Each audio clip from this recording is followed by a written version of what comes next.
Welcome back, everyone, to Onyx's Rambling Reviews. And as I mentioned in the last video, this would probably be my video on Michael. This is my video on Michael. It is, and I'm not going to say that yet. I'll wait till I hit the spoiler section for reasons. It'll make sense when I say it then. Also, sorry if I'm a little out of it today. My husband's been sick recently, and I'm just always tired these days. Ugh. I'm going on vacation soon, and I'm so looking forward to that and getting away. But before I do that, you will get a video on Devil Wears Prada 2. Also, if I hit 100, well, not if, when I hit 100 subs, I don't know when that'll be, but when I do, I promise you, you'll get a full ramble, almost completely unedited, minus like a few bits here and there, on either the entire Sharknado series, all 6 movies, or on the live-action Snow White, which I have so many things to say about that movie.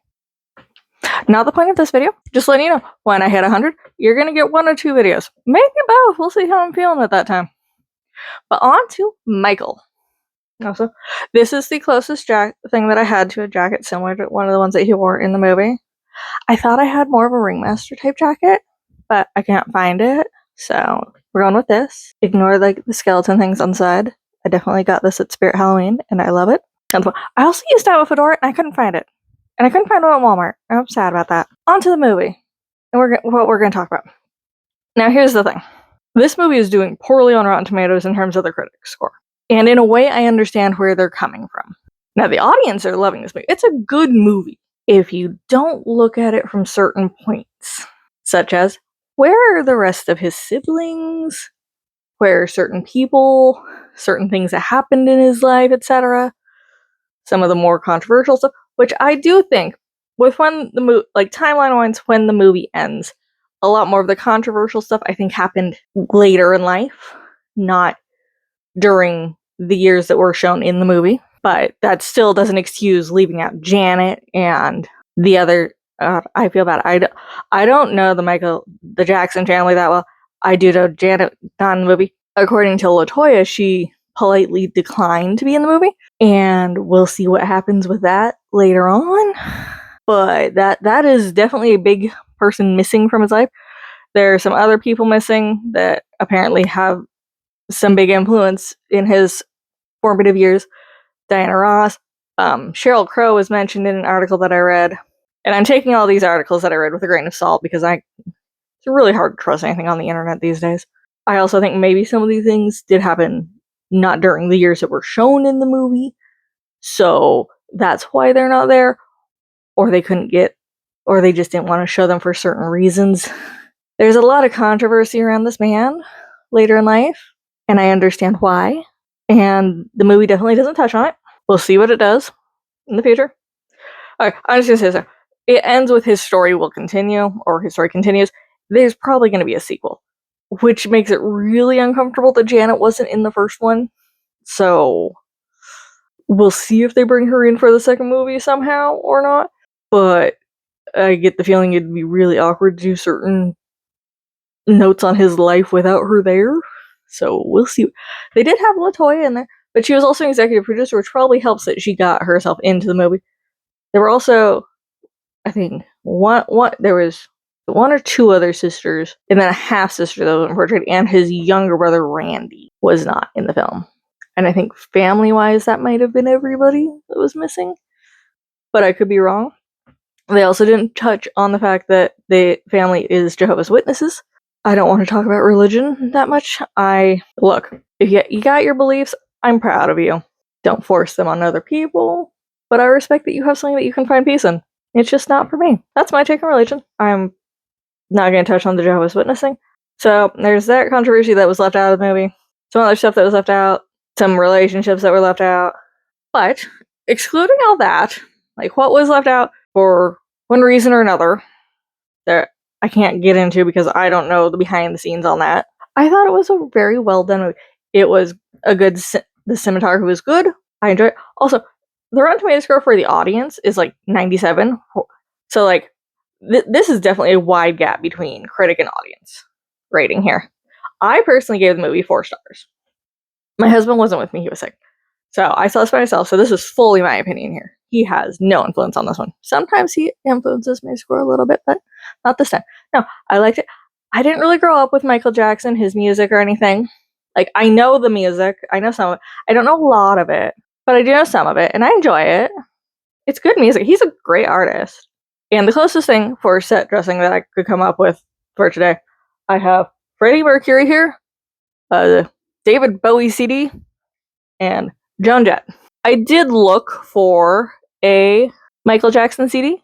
I could only find the movie soundtrack, and that didn't feel right to have on my set dressing for today. So you're getting some other 80s icons. They fit enough. If you have problems with it, let me know in the comments below. Or don't. I don't know what I could have...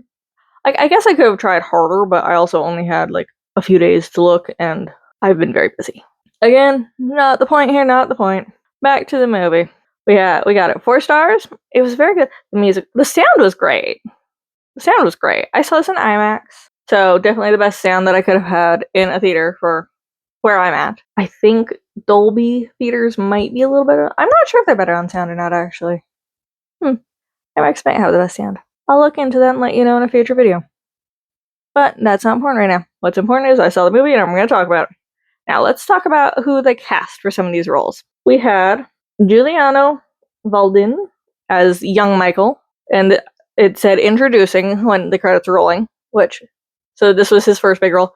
And then you had Jafar Jackson, his nephew, Michael's nephew, playing Michael throughout the rest of the movie once he was older. Both of them, fabulous job.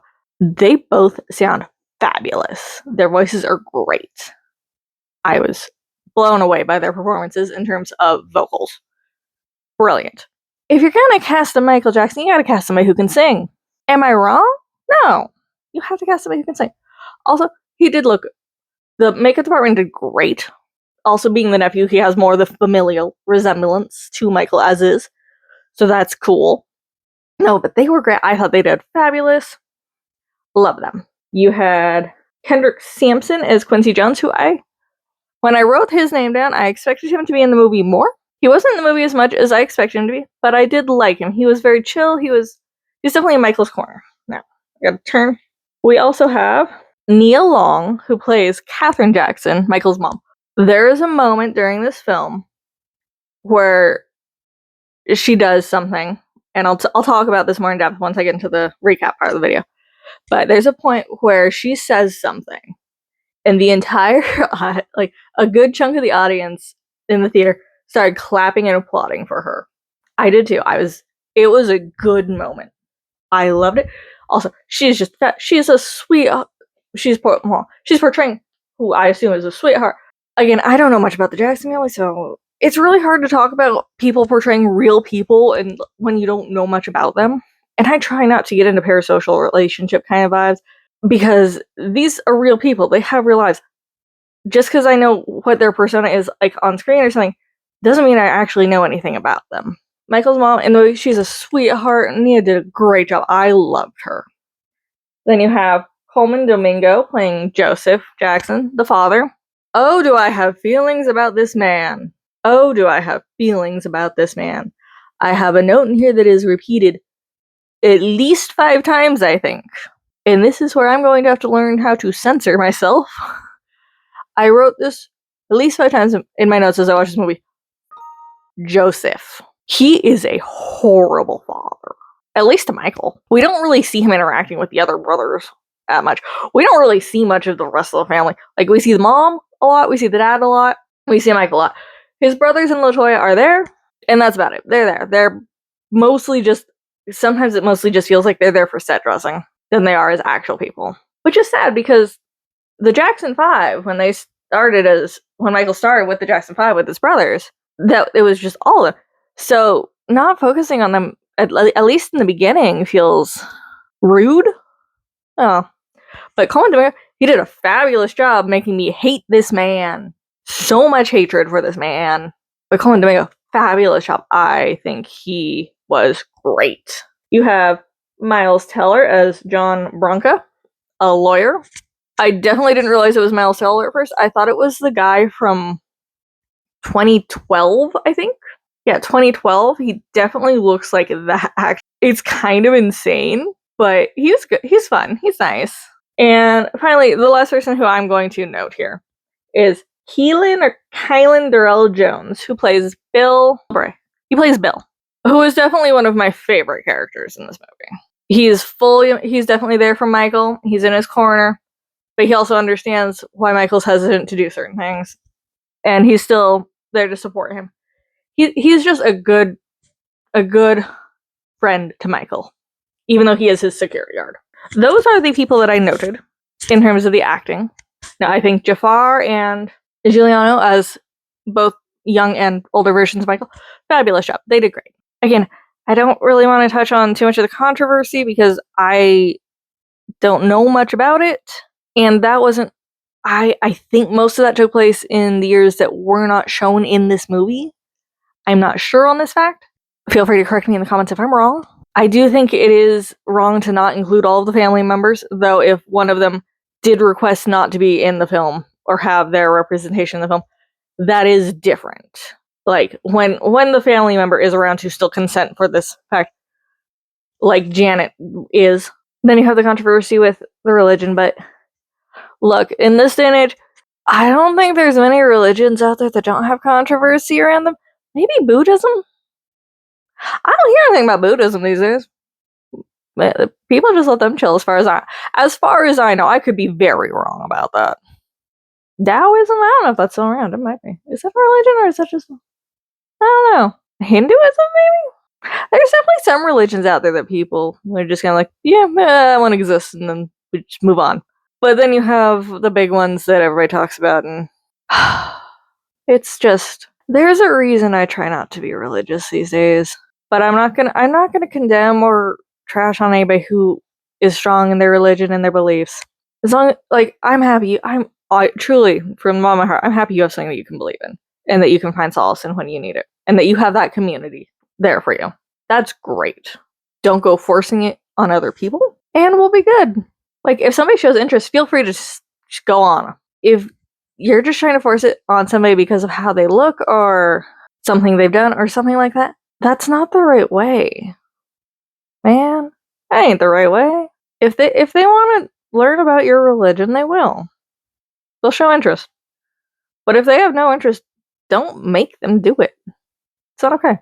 That is my soapbox for this episode of Onyx's Rambling Reviews. Thank you for coming to this tangential TED Talk.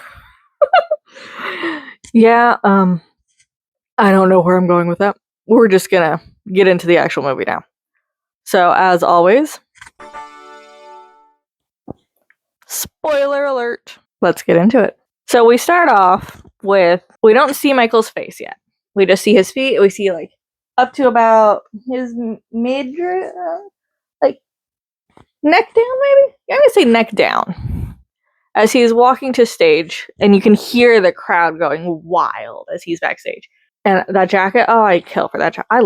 Look, honestly, there are so many jackets and stylings that he wears in this that I would love. Some of them are too sparkly for me, but there are definitely some jackets. Oh, I want them.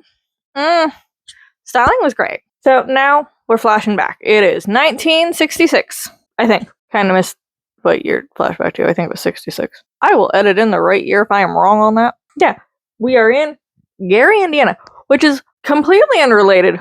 Later that day, I watched Mortal Kombat, which also has a scene that goes into Gary, Indiana. It's just weird that I watched two movies that feature Gary, Indiana in the same day. Back to the Michael. Sorry. That was just a weird fact that I can't... Yeah. My first note that I have here, once, the film started and we're in Gary, Indiana, his dad seems like a dick.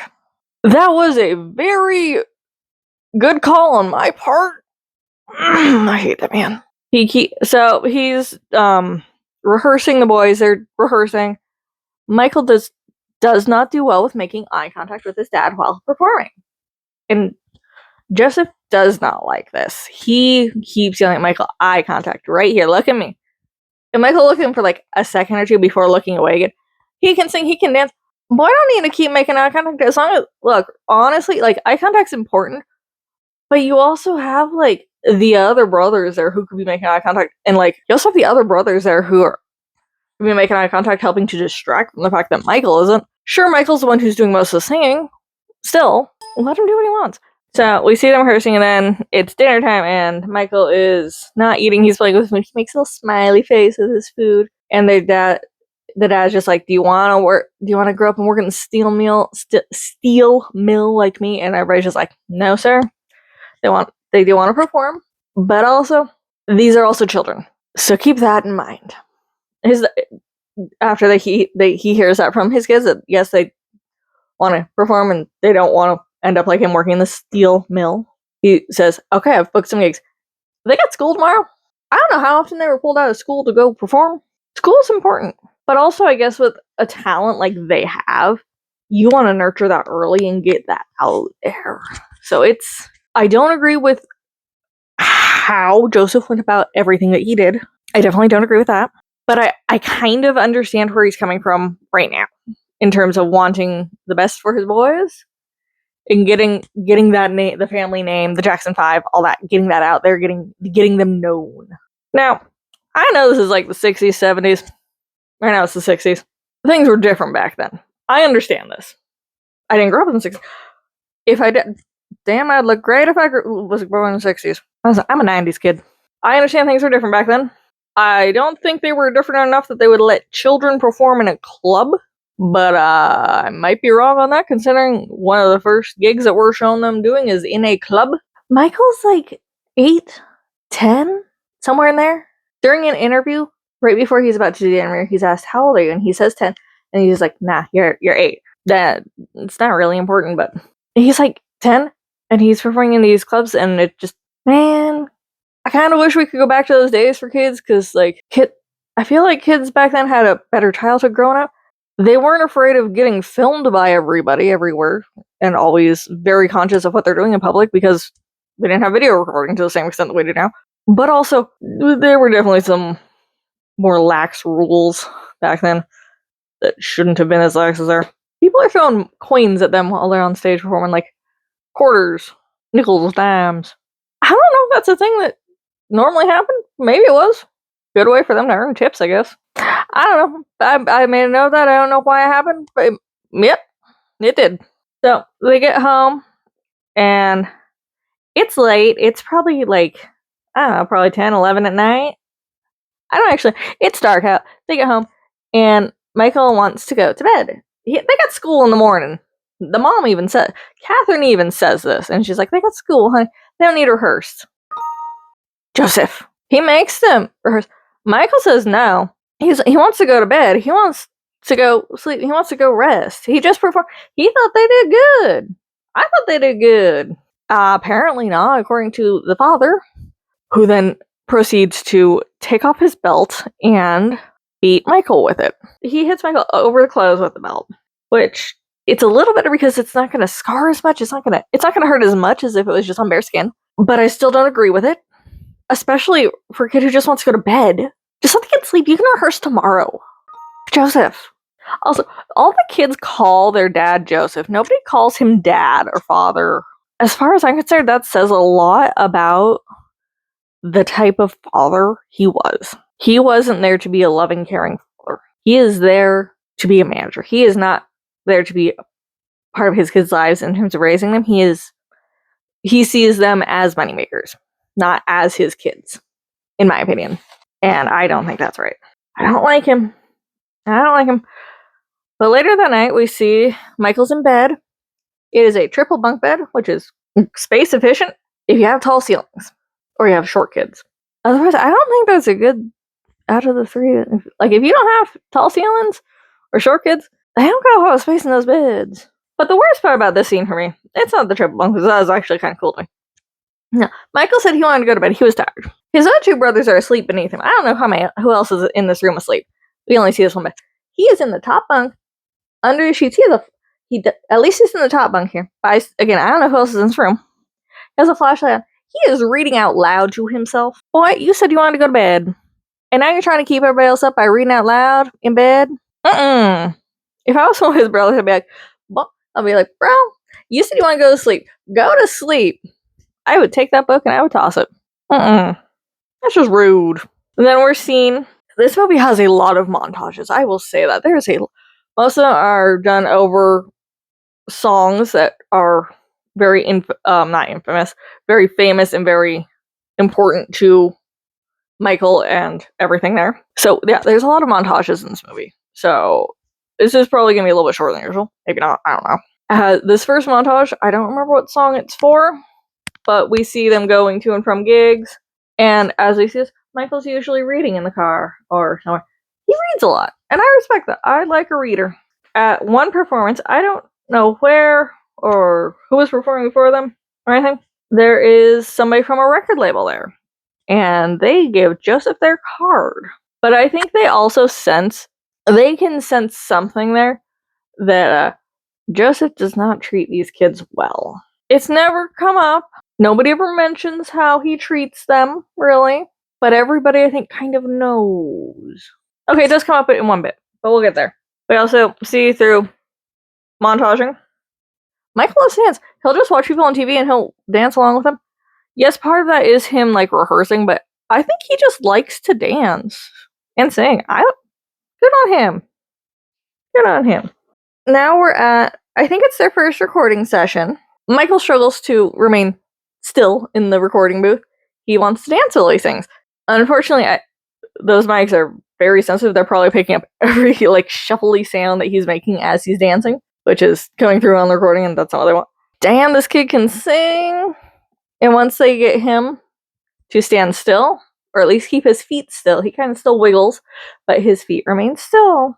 He kind of wiggles, and he sings. They know they found something special in this kid. They know.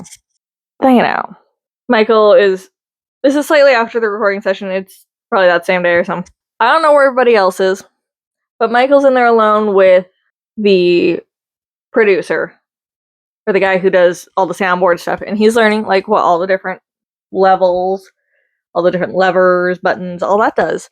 And this guy, he sees that Michael's talent. He knows.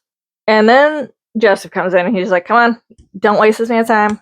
And there's this look that the producer gives, and I'm just like, this man does not trust Joseph 1 ounce. No. And I'm fully on his side. Don't trust that man. I don't like him. Joseph. Kid's special. At some point, the mom is talking to Michael, and she's like, I've always known you were special. This might take place later in the film. It might take place now. They've always known Michael was special. But with how things are going, they got the record label, they got music out there, they're well known. They moved from Gary, Indiana to Encino. Yep, it's Encino. They leave one of the brothers in Gary. They mention it later in the movie. I don't remember which one, but he just didn't want to move with them. Good on him, he got out quickly enough. They have peacocks. Michael has a pet rat. He wants a llama. Later we see he also has a giraffe, and he gets a chimp at some point, whose name is Bubbles. He also has a python, a snake. I think it's a python. I'll figure out what kind of snake it is and let you know in... Usually put it over here. Note! I think the snake's name is Muscles, which is just kind of funny for a snake. He doesn't, like, when we first move into this house, they only see the peacocks and the rat. And then we get a scene of him trying to convince his mom to get the llama. He does. He doesn't have a lot of friends, which, according to reports that I have briefly glanced at, and again, I'm taking with a grain of salt, yeah, he didn't have a lot of friends, but he did have friends. So, he just struggled to make them because being a famous kid in school, and everybody who knows that you're a famous kid in school, they're only going to see you for your fame, which makes it hard to make friends that are real. And the mom is just sweet. And then we see them they're doing a concert at a winter fair or something. And there's this really cute moment where Michael jumps off the stage. He's still singing, but he sees this girl who's, like, in the front row, or close enough to. She's in a wheelchair. Michael comes down and, like, he has this, like, kind of connection with her for a moment there. And it's a really sweet moment. I liked it. It felt genuine. I really liked that moment. And now we jump to 1978. We started in 1966, and that took place over a couple of years. And now it's 1978. That was a larger time skip. And this is where we see now Jafar as Michael. That's great. I love him. Good job. And he is planning, he wants to and is planning to do a solo album. he wants to do his own thing. He doesn't want to be restricted by what his father wants him to do. He doesn't want to be the one to tell his dad this, though.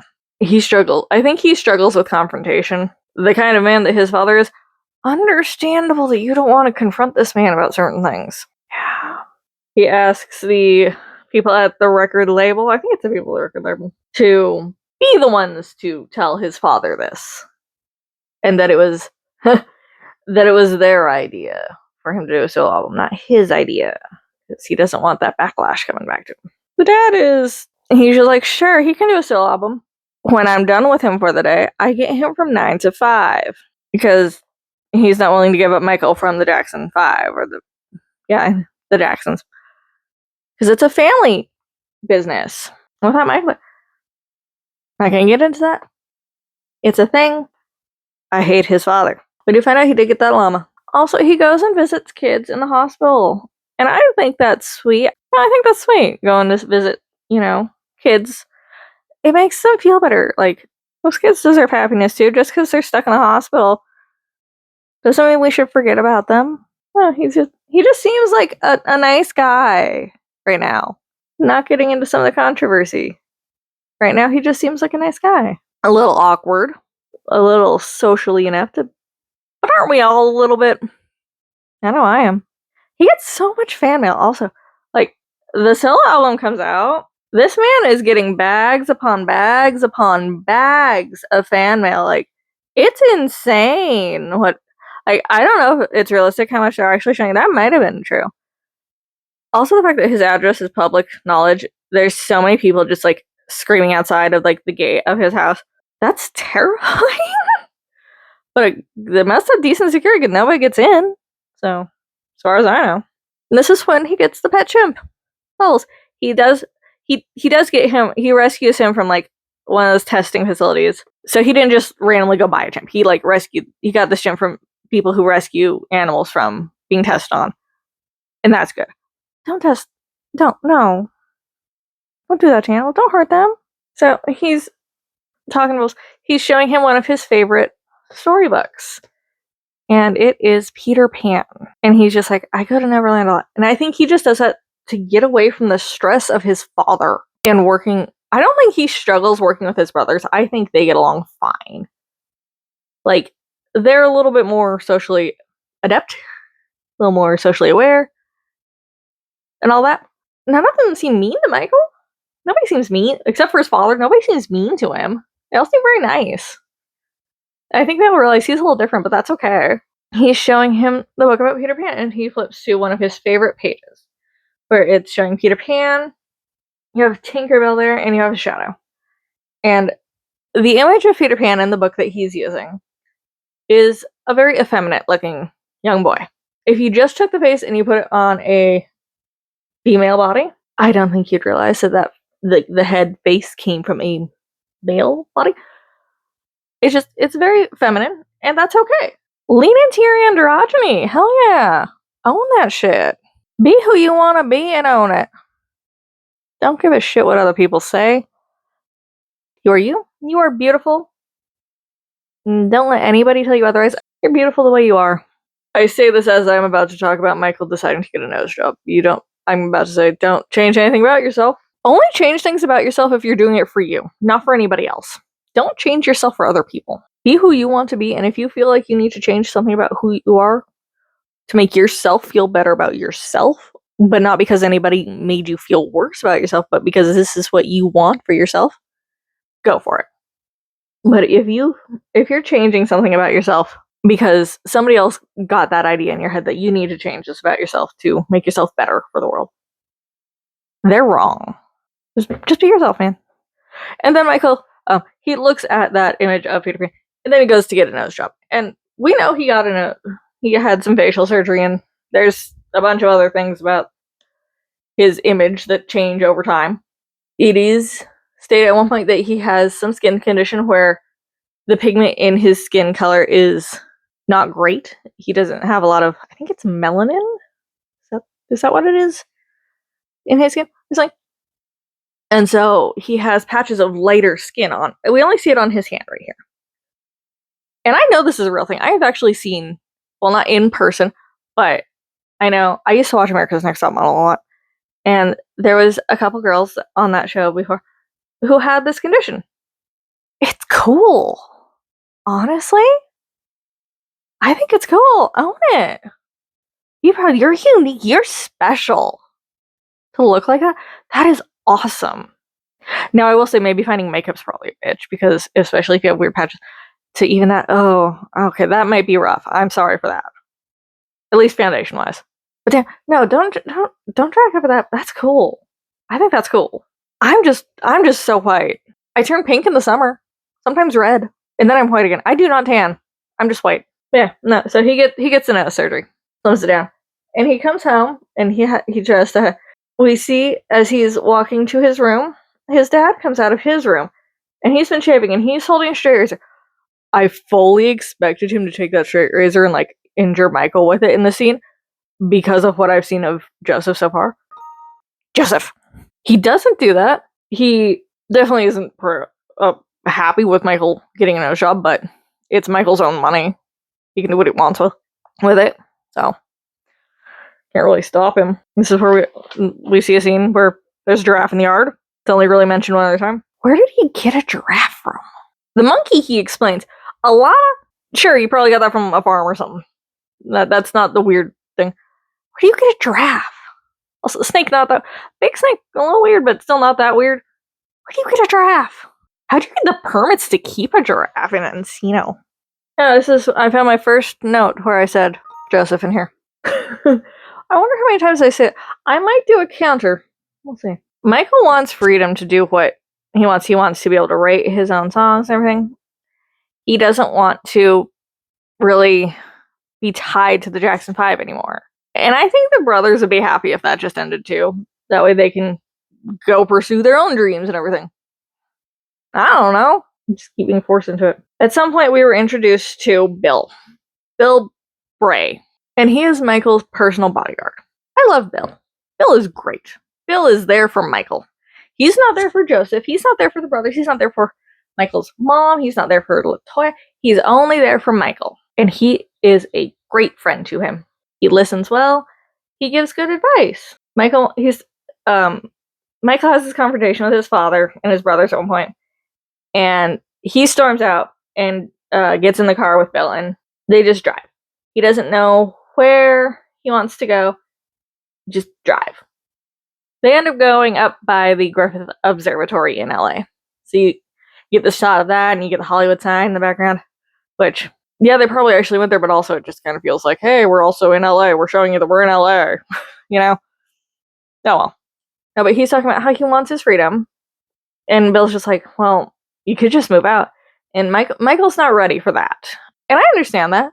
Some people aren't meant to be by themselves, to live.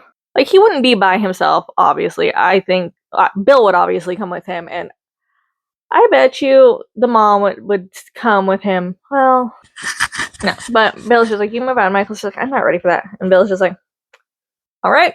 And Bill's just there.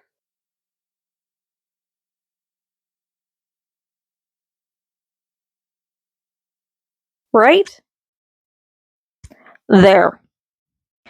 If anybody can decipher what I wrote, I will be so proud of you. Because I have no idea what I wrote there. I have no idea what I wrote there. Is it LAFL? IHF? That's an F. That third letter is an F. I'll give you that much. I have no idea what that is. But if you can figure it out, I'll give you a shout out in my next video. Or whichever video I post by the time somebody has figured it out. God, that's gonna bother me. Okay. So now Michael is meeting with some lawyers. He fully wants some more freedom from his father. He is looking for lawyers to help him get away from his father, to help him build his own label. Not his own label per se, but like his own brand. You know what I mean, I think. I hope you do. And there's a bunch of guys at this table. They're all women. And there's one guy there he seems younger than the rest. And what's his full name? John Branca, played by Miles Teller. He apparently represents the Beach Boys and some other people whose names I cannot remember. And Michael likes him. Something about him. He sees something in this guy. He asks everybody except Branca to leave the room. And Bronco becomes his guy, his lawyer. And his first job is to fire Joseph as his manager, which he does over fax.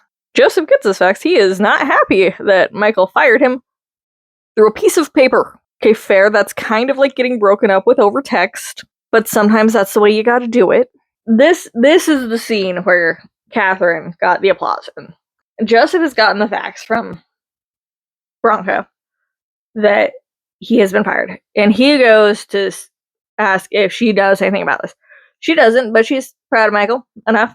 And he's going off. He's just like, when he gets back, I'm going to whoop his ass. And she's like, no, you're not. Let's see here. I must have notes on this a little more. She tells Joseph, she's like, you need to stop whooping these kids' ass. If you can't not beat these kids, if you can't go without doing that, you're out. I'm done with you. And we're so proud of her for this. Good for her standing up for her kids. I love her. She is great. And now I'm worried about what he did to all the other kids that we don't see him doing. Was he worse to the boys than he was the girls? Let's not think about that. Let's not think about that. But now that Michael's out of that, we see him in a toy store with Bill. They're just buying toys. I don't know. I think Michael's still a kid at heart. And I respect that. I'm still a kid at heart. I like toys. So he's at a toy store. He's buying toys and stuff. And he's there. Him and Bill are now at the checkout stand. And this young boy and mom in line behind him. And she's just like, I'm pretty sure that's Michael Jackson. She's right, obviously. The kid is getting an Atari game. And Michael gives him a little tip. It's just like, wiggle the controller as you're shooting. It's really sweet that he actually like gives this kid like video game advice. I think that's cute. They have not bought this Atari game yet, but Michael signs it for them. And I know that the toy store probably didn't upcharge for that, but that would have been a dick move on the toy store's part to do that. But also it would be kind of funny, just like, that thing's not signed. That thing's worth way more than what we were originally charged. They wouldn't do that, but it's kind of funny to think that could have happened. He signs that, and then this other girl comes. He signs it for the mom, not for the kid. Because the kid's just like, the kid probably just like, cool, that's Michael Jackson. That's not really my vibe of music or something like that. The mom's totally into it. It's great. And then the next girl who comes up, she has a basketball, and she's just like, do you want me to sign? And he just starts signing toys for the kids, and it's sweet. Also, at one point, we see him taking toys to the kids in the hospital. This was earlier in the movie, not this scene. These toys are for himself, but he has bought toys and taken them to the hospital for the kids there before. And I like that about him. So yeah, he signs toys, and yeah. When he gets home, he asks his brothers if anybody wants to play Twister. He's so excited to play Twister with his brothers, and they're all busy that night. And it's just kind of a sad moment where he's just like, oh, okay. So he tries to play Twister with Bubbles, the gym. It doesn't quite go well, but I think he's still having enough fun. I don't know where Latoya is during this. He probably could have asked her to play. She probably would have played him. So at one point, so they're playing Twister, him and Bubbles, the chimp. And then Michael's just like, okay, I'm gonna go get some ice cream. Don't break anything. And Bubbles just kind of chimps around. We never see him destroy anything, so I guess he doesn't. I don't think that would have been a plot point if it happened, I think. So he goes down, he's gonna spill ice cream, and Joseph shows up. And Joseph says something along the lines of, you have a lot to learn about family, son. And I don't think that's true. I think otherwise. I think Joseph needs to learn a lot about family. Because he clearly doesn't know how to treat them right. Michael might be a little awkward and not, know how to connect that well. He loves his family, though. And he doesn't want to hurt them. He also wants to do his own thing. And so now he's trying to come up. He's already put out one solo out, and he's working on his next album. There's he disses Prince, and he's just like, I gotta do this before Prince does it. Like, okay. I see who the rival was during this time. And yeah, I see it. It makes sense. They were similar genres of music, similar, looks and everything a little bit. Like, physically. I get it. Trying to, beat out the competition there. I think it's just funny. Yeah, there's a scene of him walking his llama at night while there's a neighbor couple out walking their dog. It's just like, okay then. Good to know you're taking care of your llama and taking him out and getting him exercise. Okay, sure, walk the llama. So then we see he's trying to come up with his next song for his next album. And we kind of see how he gains inspiration. And it's from things that happen around him. And he sees a news report on the gangs up in a different part of California. The Bloods and the Crips. And he thinks music can bring people together. Music can heal us. And so he has asked Bill or Bronca, somebody, to get people from both sides, both gangs, get them together and come together. And surprisingly, there's no violence in the scene. Michael shows up and he kind of learns some of their dance moves type thing because he sees them dancing when he shows up. And he's just like, that's good. I like that. And he's just like, I'm going to show you guys some this. And then he says, like, I'm going to put you guys in my movie or video. It's probably the music video or the making of a music video, something like that. But I think they are some of the extras in Thriller, which is one of his more iconic songs. I love it. I'm a spooky girl. I love spooky songs, and Thriller definitely hits that vibe. But the song that they're dancing to at this lesson, or whatever you want to call it, is Beat It, which is the song that was inspired by the news broadcast and everything. Which, yeah. And then we see, so we've done that, and now we're filming, I think it must be the music video for Thriller. And he has I think he wants to be a nice guy. He doesn't want to be mean to these people. But he also wants his vision to come true, but he wants to ask and say what he wants in a polite way, not come across as rude, which I respect. I very much respect that. Don't be an ass. These people you hire. Again, this movie's kind of hard to talk about because a lot of it is done in montage. So there are a lot of things that happen that I'm like, I want to talk about this, but it's hard to talk about because it's just a song playing over a scene for the most part.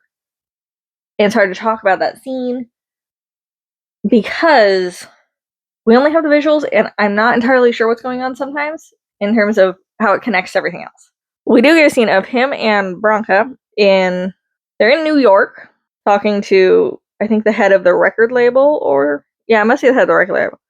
And they want to get Michael's videos on MTV.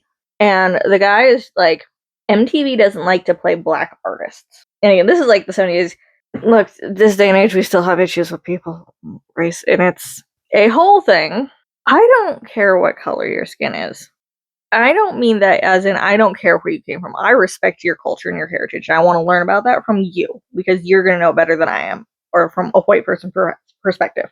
What I mean by that is I don't care what you look like. I don't care what's in your pants. I don't care where you're born, like if you were raised in poverty or came from all I care about is if you're a decent person or not.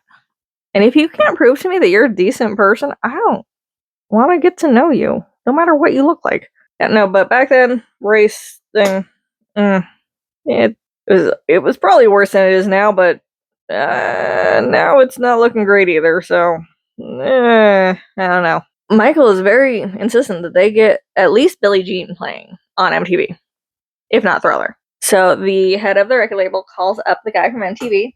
It's really awkward because he tells his assistant to call the guy from MTV to get him online. And you're waiting there because you're like, is she actually doing it? Because you don't know if she's actually calling up the guy or anything. You're just sitting there in awkward silence for a little. That's not really awkward.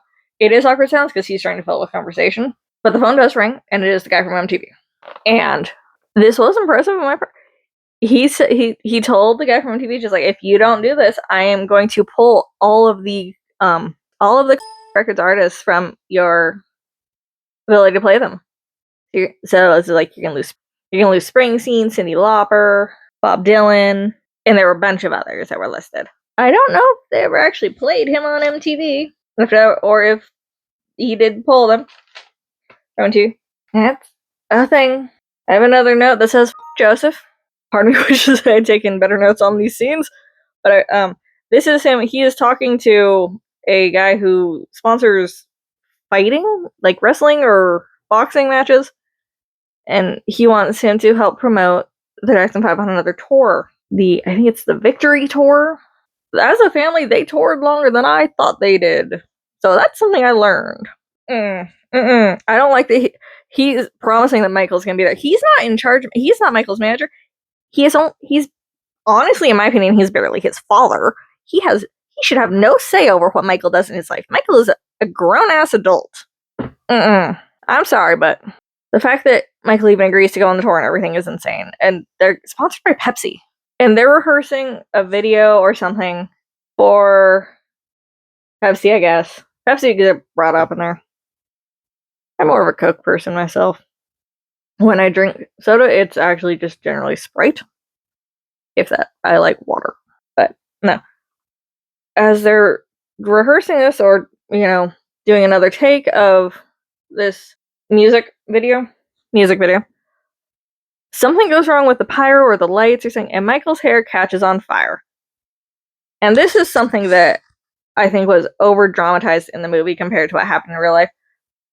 I read one article that said that he was out of the hospital like the next day or something, and it wasn't as bad as the movie makes it out to be. I am taking that with a grain of salt because burns are rough. I wouldn't want to have to deal with that. But his head is burned. It doesn't spread to his face or his clothes or anything. It's just his head. But he loses a lot of hair, skin. He has nerves like fully exposed. It's rough. It's a bad burn. He is in the hospital. And there was the threat of him dying if the fire had spread to his clothes or to his face or anything. Again, Joseph. Bill is truly worried about this kid. Like, straight up, like, concerned about his safety and his life. Joseph is just like, is he going to be okay enough to continue to go on tour? I need him to go on tour. And she's like, my dude, that is your son in the hospital because you fucking set this up. This man was awful. And if this is how they, assuming that this is a nicer version of how he was in real life, of how they're portraying him here, I can only imagine how awful he was in real life if this is what they're portraying him like in the movie. No, he is truly more concerned about Michael being able to go on tour and getting the family money and recognition than he is about his son's actual health and safety. And that's not okay. And based on the religion, I know that divorce is not something that would have happened. But damn, do I wish Catherine had divorced that man. He doesn't deserve her. He doesn't deserve that family. No, screw that man. We see Michael in the hospital, and he asks if he's going to have to wear a wig, because, again, big patch. He's also told that he's going to need drugs for probably the rest of his life because of the nerve damage. And he doesn't want to take the drugs. I think he's worried about getting addicted to them and what that could lead to. And that's fair. That's fair. In the 80s, 70s, 80s, a lot of bands were known for going a little too hard with the drugs and everything. But more so in, like, the rock and metal scenes, but that does not exclude, like, the pop. It can happen in any genre of music. But I think you hear a bit more about it from, like, the metal and rock scenes than you do, like, the pop and country scenes.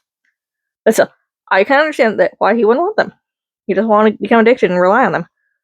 But also, if you need them to, like, live a comfortable life, yeah, sometimes it's a rough position to be in. And I'm sorry for that. We see Bill show up at one point, and he brings in a tray with all of Michael's favorite foods. I love Bill. He's so sweet. He really cares about Michael, and I love that. So he's bringing Michael all his favorite foods, and Michael's just having a rough time getting past everything. He's worried about having to wear a wig. Like, he'll be fine to perform in the future, yes, but obviously because he does continue on and perform and succeed in career and everything. I also understand his worry about everything, and how he's feeling is definitely not helped by everything else that's going on. But Mama Jackson is so sweet, and she's like, you're gonna be okay. She loves her son. You see them throughout the movie. They watch Charlie Chaplin. They watch The Three Stooges. They watch a lot of old black and white movies together. Oh, they're so cute together. I love them. They're so cute together on screen. And so, as Michael is a patient in this hospital, Bronca shows up. He brings Michael a stuffed Mickey Mouse plushie.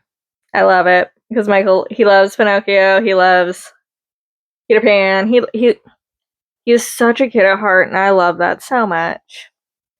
But he shows up and he's looking for Michael, and he sees him talking to a different burn victim in the unit, who is much worse off than he is like all full body burn.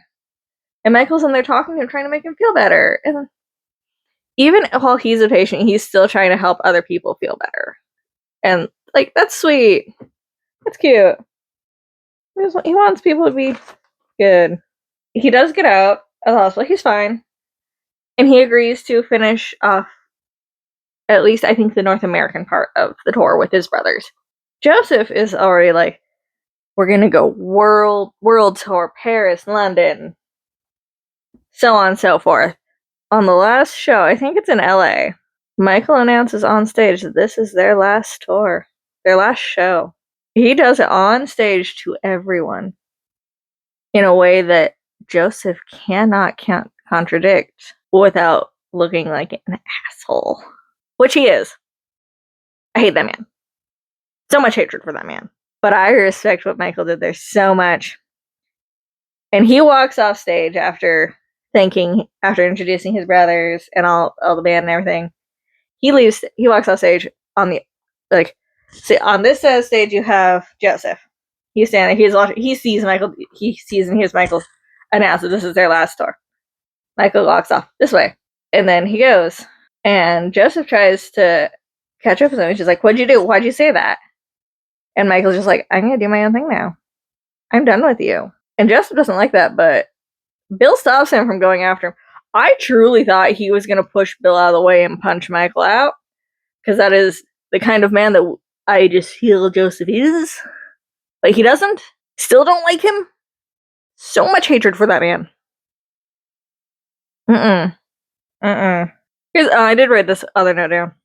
People with big signs at concerts, especially those who are like front and center in the pit.